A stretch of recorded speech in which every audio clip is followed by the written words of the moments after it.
What's poppin'? It's Big Elusive CON. We watching Artist Talk with host DT on WWETV. Bang!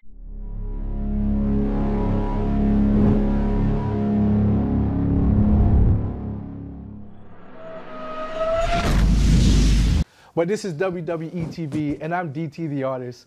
And I have as a guest today in the YouTube studios, Lutz Chamberlain. What up, what up, what up? Feature Vision, Con Records, like. Yeah, you know, you already know. This guy, I'm every woman, it's all in me.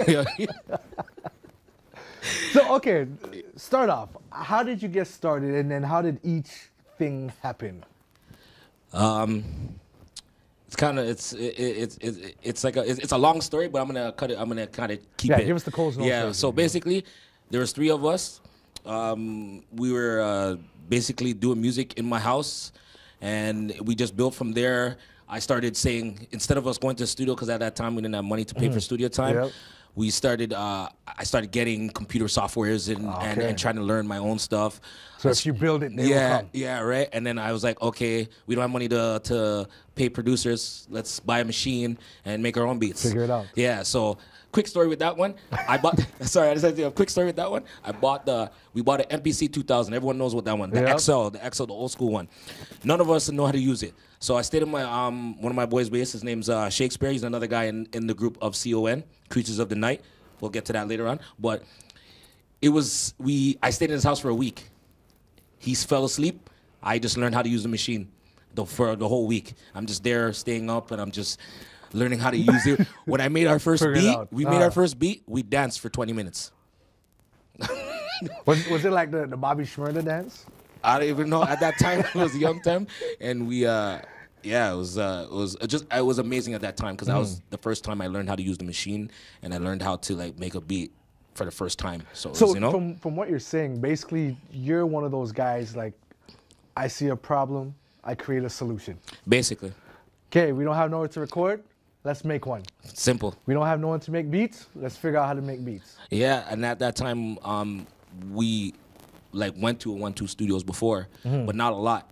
So, but we at that time, you know, money, it was different. We were younger, and going to studios at that time was very expensive at that time. So it was like, we don't have money to do that. So what are we gonna do?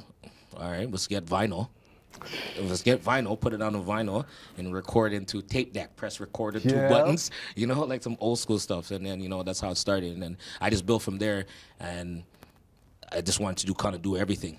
So that describes the music portion. How did you get into the videography portion? The videographer part was kind of like almost the same thing. It was, but more like I knew other guys who did it, and then they start to show me stuff, and then I was like, okay, maybe I should buy a camera. Okay. You know, I wasn't really going to take it no further than just buying a camera, and then, you know, but then obviously you have a camera, you want to learn, you start to see different things, you start to understand. I'm like, okay, why don't I try to shoot videos? And then I just start shooting videos randomly, you know, and just took it from there, and just kind of just took off from there. So now I'm just kind of, as they would say, the jack of all trades, almost. Okay. So, you know. Master of none. No, but it's necessary, because now we're living in a society where most artists are independent.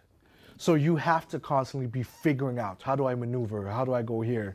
Because there's no GPS on, hey, independent artist, success. Yeah. Turn right, go up the hill. Right? Yeah, definitely. All right. We know where we're going. We don't know how to get there. So it's, you know, J. Cole said it the best. The good news is you came a long way. The bad news is you went the wrong way. Definitely. So it's constantly evaluating, like, okay, we went the wrong way, let's go this way. Yeah. All right, we're kind of on the right way, let's go that way.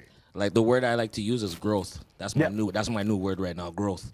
And that's what, like, you, other artists that I know, we're all about growth. And growth is what we need to do to elevate, to get to that next level. Without the growth, then you're just gonna be stagnant. So, like, that's what I'm trying to build myself to that next level. And if a next person can help me build me to that next level, I'm all about it, and I'll help them. Amen, brother. You know, I'm all about. So how important would you say having a team is to an independent artist career? Very important. It's almost more important than yourself, because without that team, you won't be able to do certain things.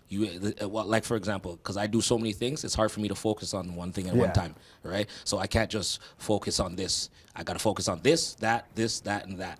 So with having that team, it kind of takes that pressure off you sometimes. When you want to get certain things done, you don't have to really like, oh, look over your back. You already know that person is controlling that for you. So, you know. I feel like we need to change the name from independent artists to interdependent artists. Like, let's depend on each other. Yeah, definitely. Because definitely. when you say independent, it means like by yourself. And I feel like people have gotten into this mindset where it's like, I got to do it all by myself and I have to be a boss. Basically. When in reality, you can't say you're a general if you have no soldiers you're commanding. Right. Right? You can't say you're a boss if you have no employees. Right? You're not a boss, you're a business owner. Yeah, basically. So there's a level where you have to get to a place where you're working with people cohesively because each person's going to add a different ingredient to the pie. Always. Right? You know, someone brings the crust. yeah. Not literally, but you know, yeah. someone brings the filling, someone brings the butter. You know, there's different, someone brings the knife technique, someone brings the rolling technique. There's so many things that go into it. Yeah, definitely. And when you have one person who's doing everything, eventually they get burnt out and can't do anything. Like I was talking earlier to someone else. I'm like, sometimes it feels like I have too much things to do. Yeah. And then when I feel like I'm like not doing nothing, I realize, what do you mean? You are doing stuff. You're doing this. You're doing that. You're doing this. You're doing that. So sometimes, like, you get overwhelmed. Not overwhelmed, but too much stuff going on. You always got. It's like, okay, let me take a second to relax for a minute. And then when I think I'm relaxing, that means I'm not doing nothing, but you are doing something. You're just taking the time to sit back and just, okay, let me gather all my thoughts for a minute, and okay, let's get back to what we were doing or whatever the case is, you know what I mean? Now, we live in a time in society where celebrity culture is huge.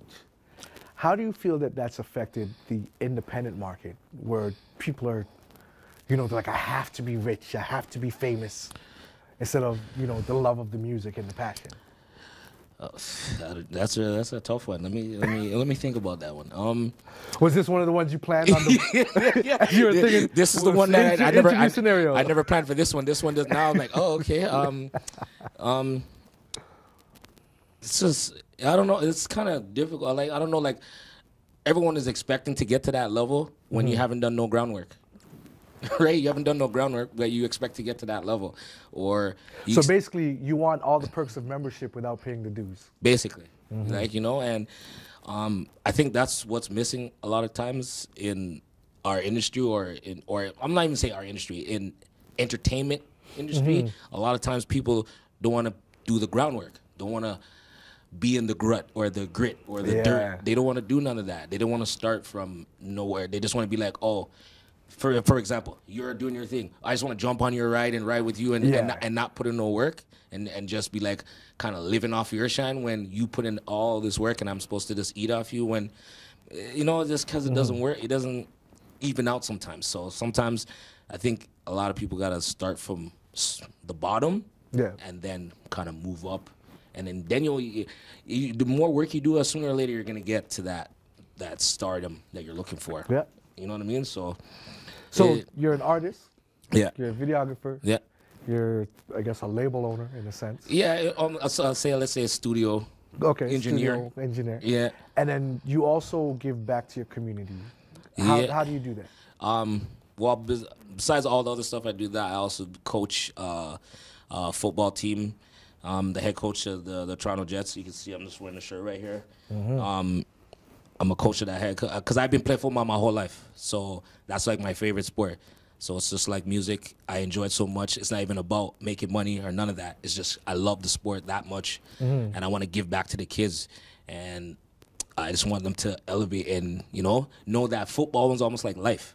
Yeah. When you're playing football, there's so many things in football that are relevant to actual life that people don't know. The only way you would learn that is if you played. Or even if you just don't even play football, you play any sport. Sports bring communication, team camaraderie, cooperation, working with others. So many other things goes with like playing a sport, and my sport is football. So I just use that to kind of express, I guess, my knowledge of the football sport, so I use that and I just relate it to the kids and stuff like that. Okay. And I've been doing it for about like 4 years now, so it's pretty good. It's different from playing because I used to play for a long time. Mm-hmm. So playing and then coaching, the heart is still bumping. I'll tell you that. Yeah. Now, you're in a unique position to give information on, because normally I would say to an artist, what advice would you give to another artist coming up? But for you, what I would ask is, as a video director, someone who does music videos, what advice would you give to artists who are approaching someone to shoot videos and even being on set, to make their stuff look better and more professional? Basically, I would say is you gotta come set up with what you are looking for and the idea that you wanna show, so to speak. Like, if you're gonna approach a video, you're gonna say, "This is what I need. This is what I'm looking for. This is what my idea is. What can you do for me? What do you feel?" And then you kind of come together with a collective and then see what he's saying, and then you can kind of. So he sees that, okay, you're really serious about what you're doing, instead of saying, "Oh, okay, I don't know what I want." Mm-hmm. And then you're expecting him to just build this whole thing for you with no idea of what you're kind of looking for as you're the artist. So you want him to paint a picture for you, but you're not really painting a picture for him. Yeah. You're painting a picture for him to work off. A clear vision. Yeah, clear vision, instead of being like, "Yeah, okay, I just want to be a rapper. I just want to stand here and do this." Right? Instead of saying, "Okay, yo, this is the vibe I'm getting," or "What's the vibe you're getting?" And you guys kind of work together to build that. I don't know, the word is maybe ambiance, I guess. Maybe that's not the right word, but to build that whole big picture that you're looking for. Okay. Tell everybody where they can find you, and just give us a gist of what you got working on. Well, basically, you can find me on CON Records 1. That's my Twitter. CON Records 2014. That's my Instagram. C2 the ON. So C, the number 2, THAON is my Facebook. What I have going on, I have my own apparel. It's called Creature Apparel. Mm-hmm. So this is the toques that we got right here. I got tees. What else do I have? I have keychains. I got can holders. Yeah, keepers. So I'm not just trying to build just a clothing line. I'm trying to build accessories that come with it. I even have a bag. I haven't even shown no one in the bag yet. So I got a new thing that's coming out. I got a new T-shirt that's gonna be coming soon. New music that's gonna be coming soon. All right. New videos that I'm gonna be shooting in the last while that's coming soon. Mm-hmm. A lot of things. It's kind of hard for me to jumble everything, but there's a lot of things going on. So he's got a lot going on. Yeah. So thank you so much, Luis Chamberlain. We appreciate having you. Of course. Thanks. This is DT the Artist for WWETV in the YouTube studios. Signing off, and we'll catch you next time. Hey, what's up, people? This is your boy DT the Artist at the YouTube studio, filming my new show, Artist Talk, on WWETV. If you want to be in this chair, hit up this email right here.